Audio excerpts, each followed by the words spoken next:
네, 매주 금요일은 기다리고 기다리던 한 주간의 부동산 이슈를 짚어보는 부동산 경제 언박싱입니다. 김인만 소장님 나오셨습니다. 어서 오세요. 안녕하세요. 안녕하세요. 우선 시작하기 전에 김인만 소장님 요새 팬덤 생겼다는 거 들으셨어요? 팬덤요? 예. 기다리고 기다리는 기다리고 분들이에요. 기다리는 분들이 부동산 뭐 우리 댓글도 그렇고 네. 김인만 소장님 언제 나오냐고 물어본 분도 있어요. 그래서 너무 자주 나오면 인기 떨어져서 뭐 일주일에 한 번만 나온다 이렇게 답변을 하고 네, 말아요. 요즘 관리를 좀 해야 될 것 같습니다. 인기가 너무 높아져. 자, 그러면 이번 주에 기다리고 기다리던 부동산 시장 동향부터 시작을 해보겠습니다. 하락 전환됐습니다. 이게 지난주까지만 하더라도요. 서울 빼고 수도권, 지방 모두 하락 전환이 됐는데 서울이 0%였거든요. 네네. 이번 주 통계 제가 굉장히 좀 마음 졸이면서 봤는데 서울도 하락 전환됐습니다. 그래서 이제 전국 수도권, 서울 모두 다 하락 전환됐는데 그래프 보시면 모두 다 진한 파란색이 이번 주고요. 연한 네. 파란색이 이제 지난주인데 모두 다 네. 하락 전환된 걸 알 수 있고요. 여기서 좀 우리가 좀 체크를 해야 될 부분은 막 폭락하거나 이런 분위기는 아닙니다. 그래서 건망이라고 봐야 되죠. 그렇죠. 뭐 전국도 지난주가 마이너스 0.01이었는데 이번 주 마이너스 0.01, 수도권도 마이너스 0.01, 0.01 똑같고요. 예. 서울만 0%에서 이제 마이너스 0.01% 살짝 내려왔는데 뭐 분위기 자체가 그렇다고 오르는 분위기는 아니고 하락 상승분을 반납하면서 조금씩 꺾이고는 있는데 빠르게 추락하고 있지는 않다. 우리 뉴스 보면 뭐 29주 만에 하락 막 이렇게 네. 굉장히 좀 무서운 그런 문구들이 나오는데 사실 그렇게 무서운 분위기는 아니고요. 조금씩 가랑비에 옷 젖듯이 조금씩 내려가고 있기 때문에 일단 조정장은 사실인 것 같고요. 서초구 강남구 보더라도 서초구 강남구도 마이너스로 전환됐습니다. 우리 뭐 강남 불패라고 하는데요. 서초구 마이너스 0.01%, 강남구 마이너스 0.04%고요. 송파구는 0%니까 강남 상구도 그렇게 좋지는 않다. 하지만 단지 개별적으로 가면 여전히 신고가 나오는 단지들도 있고요. 그래서 단지마다 편차가 있기 때문에 통계는 통계이고 이제 단지별로는 또 별도로 또 알아봐야 될 것 같습니다. 아니 뭐 기사에 지난주에 보니까 뭐 강남에서도 7억이 떨어져 이렇게 나왔고 기사를 자세히 보니까 네. 참 이거는 제가 전용 84에 원벨리 얘기인데 45억에서 38억으로 떨어졌대. 네. 참 자괴감 느낀다. 지금 7월 이건 좀 이게 기사를 위한 기사라고 저는 생각하는데 이게 자괴감 느낄 수도 있고요. 이 뉴스를 보시는 분들은 사실 감이 잘 안 올 수도 있습니다. 아니 뭐 12억 하는 게 7억 되는 줄 알고 이렇게 봤더니 45억에서 45억에서 30억. 근데 그 내막을 보면 또 더 감이 안 올 수도 있는데 제가 한번 분석을 해봤거든요. 아니 진짜 원벨리가 강남에서 지금 가장 좋은 아파트 그렇죠, 중에 원픽이죠. 하나이고요. 네. 올 8월에 입주한 따끈따끈한 재건축을 한 새 아파트인데 위치가 굉장히 좋습니다. 한강 조망도 되는 동들이 있고요. 고속버스 터미널도 바로 인근에 있기 때문에 편의시설과 한강 조망을 모두 다 갖춘 브랜드 새 아파트인데 제가 왜 이 말씀을 드리냐면 왜 7억이 떨어졌냐면요. 일단 기본적으로 기사가 어떻게 나왔냐면 물론 그 앱이 있습니다. 요즘 실거래를 보는 앱을 보면 가장 많이 떨어진 아파트 딱 누르면 이렇게 딱 나옵니다. 왜냐하면 계산적으로 보면 7월에 13층이 45억 9천에 거래가 됐었고요. 네. 이때는 입주하기 전 입주권 거래입니다. 네. 11월에 38억 5천만 원 거래가 되니까 7억이 떨어진 거는 사실입니다. 맞는 사실이긴 한데요. 이게 왜 제가 알고 나면 좀 허탈하다고 하느냐면 그 내막을 한번 봤습니다. 그럼 7월에 다른 아파트들은 얼마에 거래가 됐을까? 45억 9천만 원. 다른 동이나 다른 층에 45억 9천이 여러 개 거래가 되면 뭐 그게 시세라고 인정할 수는 있겠죠. 그렇죠. 근데 다른 아파트들을 이렇게 보면은요, 실제로 그렇지가 않습니다. 7월에 거래된 거 보면 16층이 28억 7천에 거래된 아파트도 있고요. 15억 이상 차이 나요? 예, 24층이 37억 9천, 27층이 39억, 14층이 38억 3천. 동 따라 뭐 차이가 길가동이 너무 큰데요? 있는지 너무 많이 한강 조망이 나오는지 또 개인의 사정에 따라서 왜 입주할 때니까 또 잔금 마련이 안 되는 분들은 급하게 팔아야 될 수도 있고요. 그렇지. 또 뭐 나 꼭 사고 싶은데 매물이 없으니까 좀 빨리 사셔야 되는 분들은 높은 가격을 지불했을 수도 있는데 그러면 11월 가격은 또 어떨까? 한 개가 거래됐습니다. 요즘 거래가 없기 때문에 한 개 거래된 게 38억 5천이고요. 최근에 9월에 거래된 내역을 보니까 39억 4천만 원 또 있고요. 43억도 있고요. 37억도 있고요. 왔다 갔다 하네. 그러니까 단지 내에서 37억에서 43억, 45억이 왔다 갔다 합니다. 동의 층에 따라서. 그래서 이게 가격이 떨어졌다라기보다는 동이나 층의 차이를 단지 내의 차이를 이렇게 7억이 떨어졌다라고 뉴스가 나오니까 헤드라인만 보시는 분들은 야 서초구에 네, 제일 좋은 맞아요. 아파트도 7억이 떨어졌다. 한 15% 떨어졌다라고 하는데 절대 15% 떨어진 건 아니고 단지 내의 개별적 차이라고 보시면 될 것 같습니다. 송임에 나서 원밸리 가봤어요? 아니요, 저 지나가면서 봤어요. 부러워요? 크더라고요. 별로 좋지도 않아요. 그러면 네. 그러면 강남 3군 지금 어느 정도 상황인지 요거를 좀 현실적으로 좀 알고 싶어요. 그래서 제가 좀 다른 단지를 한번 분석을 해봤습니다. 원밸리는 사실 입주장도 있고요. 특수성이 있기 때문에 이걸 사실 우리가 표본으로 쓰기는 저는 바람직하지 않다라고 보고요. 2006년에 입주한 도곡주공 재건축한 도곡렉슬. 도곡렉슬이 3002세대 정도 되고 이미 시간이 좀 지났기 때문에 그렇지. 거래된 게 얼마일까 한번 봤는데요. 7월이 25억 5천에서 27억 4,500만 원 정도. 그러니까 25억에서 27억 사이 정도 거래가 됐고요. 네. 예. 11월에 한 건이 거래가 됐는데 4층인데 28억 3,700만 원이 거래가 됐습니다. 오히려 살짝 올랐습니다. 그래서 강남은 단지별로 뭐 그렇게 7억이 떨어지는 분위기는 아닌 것 같고요. 송파구의 엘스 아파트를 보면 7월이 23억 8천만 원 거래가 됐는데 11월이 22억 9천이니까 한 몇천만 원 정도 살짝 조정이 됐습니다. 그래서 전체적으로 이런 분위기지 뭐 7억 떨어지거나 이렇게 폭락을 하는 분위기는 절대 아닙니다.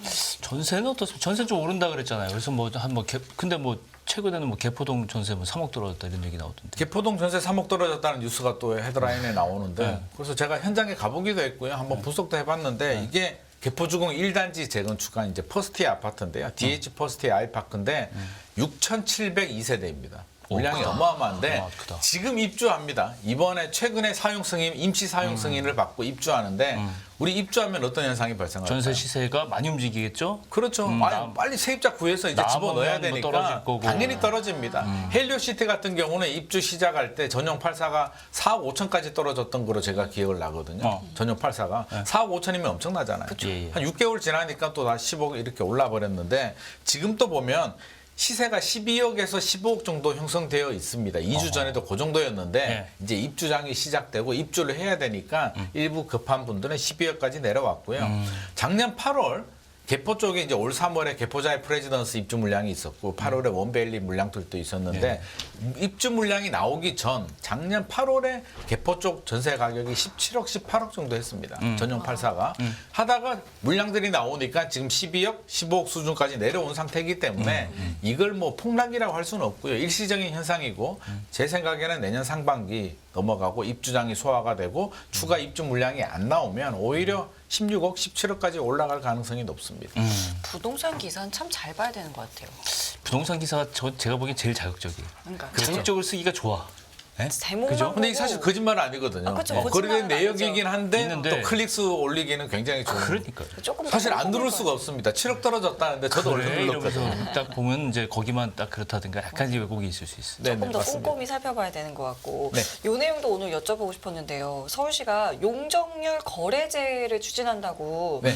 하는데 저는 이게 가능한 건가? 용적률 거래제. 용적률을 저도 거래하는 봤어요. 이거 봤는데 네. 이게 희한한 일도 이게 있다. 용적률은 그쵸. 이제 사고 파는다는 트레이드 한다는 개념인데요. 네. 용적 이양제라고 합니다. TDR이라고 하는데요. Transfer of Developed Rights 해서 사고 파는데 아니 그러면 내가 용적률 내가 몇 프로 받을 수가 있는데 나 돈이 필요하니까 팔게 뭐 이렇게 한다라기보다는 아니, 쉽게 말하면 나는 용적률이 300이야. 근데 네. 옆집이 250이야. 쟤는 300으로 짓고 싶어. 그래 50 주는 거에 돈 받고.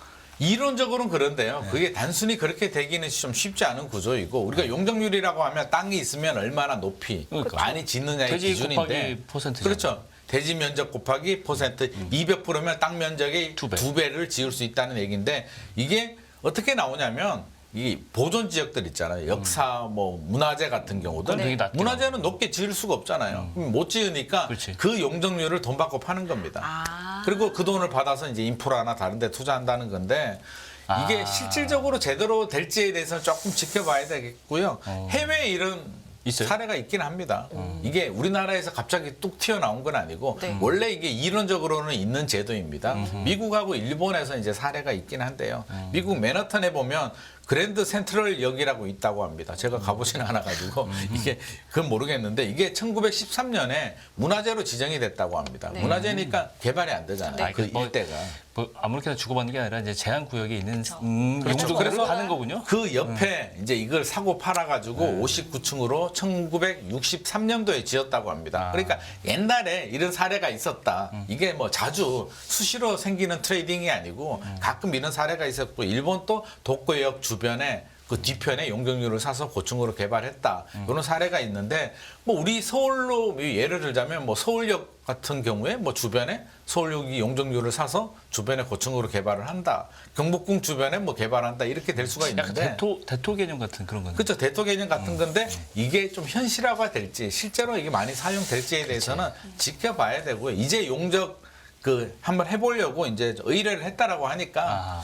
어떤 결과가 나올지는 조금 약간 봐야 법리적인 해석도 필요할 것 같고. 법리적인 해석도 있고 제가 볼 때는 몇 가지 문제가 좀 있을 것 같은데요. 그렇죠. 첫 번째 무슨 문제냐면 기준이 어떤 기준으로 그러니까 얼마를 기준이 주고받는지 그렇지, 그렇지. 이게 기준 정하기도 어렵습니다. 서로 생각이 다 다르거든요. 맞아, 맞아. 그리고 돈 주고 샀습니다. 100억 주고 내가 용적률을 50% 샀는데 뭐 남산 경관지구에 걸린다든지 고도 제한에 걸린다든지 하면 모든 규제를 다 풀어주고 샀는 거를 100% 인정해 줄지에 대해서도 너도 샀지만 이거 여기는 안 돼. 이렇게 하면 뭐 너 샀지만 남산 가리니까 너 높이 못 지어. 그러면 살 필요가 없는 거잖아요. 그런 문제가 생길 수도 있고 양극화.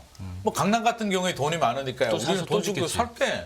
그러면 돈 없는 지역들은 개발이 안 되는 거잖아요. 그렇죠. 그래서 그런 문제들이 생길 수도 있고 아. 저는 제일 걱정되는 게 두 가지인데 그럼 개발 비용이 올라가니까 분양가 올라가는 문제가 생기고요. 맞아요. 마지막으로 서울시장이 만약에 바뀌게 된다면 그대로 일관성이 있는 정책이 필요할까?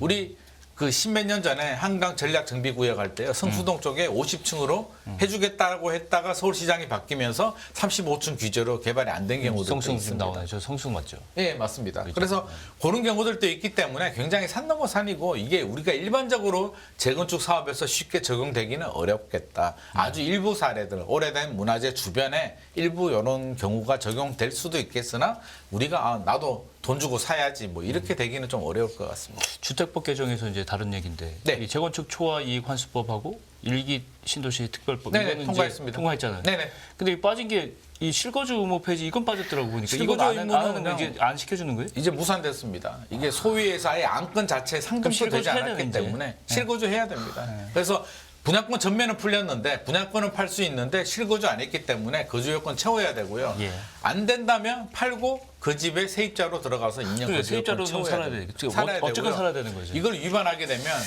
1년 이하 징역에 또는 1,000만 원 이하 벌금에 들어갑니다. 그럼 어떤 분들은 아 어떻게 어차피 이렇게 된 거 뭐 1,000만 원 절대 작은 돈은 아니지만 네. 그럼 난 그냥 벌금 낼래 뭐 이렇게 하면은 전매 이거 할 수는 있는 겁니까? 아 그렇게 물어보시는 분들이 실제로 계십니다. 실제로 계시는데요. 아님 뭐 10억짜리, 20억짜리 거래를 하는데 예를 들어서 1,000만 원 정도를 낼 수도 있거든요. 뭐 실거주 하는 것보다는 필요하니까 그렇게 간단한 문제는 아니고요. 법이 그렇게 간단하지 않습니다. 몰수됩니다. 위반되면 몰수되고 1년 이하 징역 또는 1,000만 원을 하다가 걸리면 1,000만 원 내고 다시 원래대로 하는 거지. 그렇죠. 그렇게 되기 때문에 이게 그렇게 간단한 문제는 아니고 1,000만 원 내서 해결될 문제 같으면 이렇게 이슈되지도 않았습니다. 그렇네요. 저는 사실 아파트보다 제가 빌라를 살아서 네. 빌라 시장 궁금한데 원래 찬바람 불면 빌라가 더 소외받고 더 타격을 받잖아요. 원래 그렇습니다. 원래 아파트의 대체자가 이제 빌라 오피스텔이기 때문에 아파트 시장이 침체가 되면 더 많이 침체가 되는 경우들도 그렇죠. 있고요. 오를 때도 안 올라요. 네. 별로. 그리고 최근에 더 어려운 부분이 뭐냐면 이제 전세에서 답을 좀 찾아야 되는데 아파트 같은 경우는 이제 전세가 어느 정도 위기가 극복이 됐습니다. 더 이상 역전세 얘기 안 나오잖아요. 예. 전세 가율이 한 50% 정도 되기 때문에 뭐 사실 가격이 떨어지지도 않고요. 금리가 갑자기 폭등하지 않는 한 가격이 떨어지지도 않고 역전세는 괜찮은데 빌라나 오피스텔 같은 경우는 여전히 뉴스 보시면 뭐 깡통 전세, 그렇지. 전세 사기 아직도 생기고 있습니다. 신뢰성이 돈 못 문제가 받는 생겨요. 분들 계속 문제가 생기기 때문에 사실 불안해요. 아 전세 이거 믿고 했는데 돈 못 받을 수도 있겠구나. 그렇지. 이렇게 불안한 분들이 지금 아파트 전세 시장으로 유입이 되고 있기 때문에 이 전세에 대한 신뢰가 회복되지 않으면 빌라 오피스텔은 사실 이게 전세가 기반이거든요. 전세 가격이 올라가줘야 매매 가격도 올라갈 수도 있고 내가 잔금을 치려면 돈이 필요하니까 전세를 맞춰야 되는데 지금 전세 세입자 수요 찾기가 굉장히 어렵습니다. 그래서 어렵고요. 이렇게 어렵다 보니까 또 건축하시는 분들이 지을 수가 없습니다. 금리도 높고 뭐 전세도 안 맞춰지니까 분양도 안 되는 거고요. 어려우니까 또 공급을 줄이게 되죠. 엄두를 못 내게 되니까 지금 1인 가구는 늘어나고 있는데 그치. 공급이 줄어들면 앞으로 한 2, 3년 후에는 또 다른 문제가 생기지 않을까. 공급 부족 문제가 또 생길 수도 있습니다. 그러니까 여기 완충지대가 사실 빌라인데 네네, 맞습니다. 이 정책을 좀 잘해야 된다. 전 서민주택 정책이 굉장히 중요합니다. 중요한 포인트거든요. 네. 이거? 그래서 이거 뭐 규제가 완화된다, 뭐 완화해줘야 된다라는 얘기가 나오는데요. 네. 저는 규제를 완화해줘서 해결된 문제는 아닌 것 같고 전세 시스템을 빨리 정상화시켜야 되겠다. 우리가 믿고 정상적인 시스템, 그렇지. 믿고 계약하면 개런티 할수 믿어줘야 있는 거. 되는데 그렇지. 지금 신뢰가 무너져가지고 아 빌라 전세 위험해 이런 공식이 성립이 돼버렸거든요. 맞아요. 그럼 이거를 빨리 깨기 위해서 안전한 계약 시스템, 믿고 계약하면 전세 사기를 예방할 수 있는 그런 시스템, 전자계약 시스템을 빨리 좀 구축할 필요가 있을 것 같습니다. 오피스텔도 지금 분위기는 좀 비슷한가요? 오피스텔은 빌라보다는 조금 낫습니다. 조금 나은데 여전히 어렵고요. 역시 아파트의 대체제이기 때문에. 그리고 오피스텔이 2020년, 2021년에 공급을 좀 많이 했어요. 아파트는 분위기 좋은데 규제가 많으니까 아파트에 못 들어가니까 건축하시는 분들은 오피스텔을 많이 지었고요. 왜?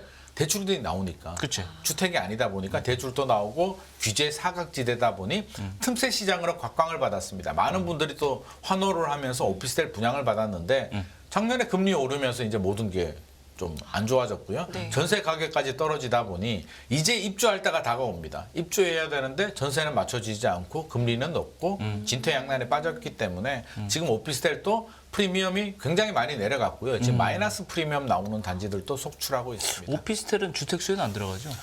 그것도 따져봐요. 주거용으로 사용하면 주택수에 들어가고요. 아, 취득세 같은 그게- 경우도 지금 주택수에 포함됩니다. 그렇죠. 네. 근데 지역에 따라 다른 거예요? 아니면 용도에 따라 다른 거예요? 이게 공시가격 1억 이하는 포함되지 않고요. 네. 일단 주택수는 들어갑니다.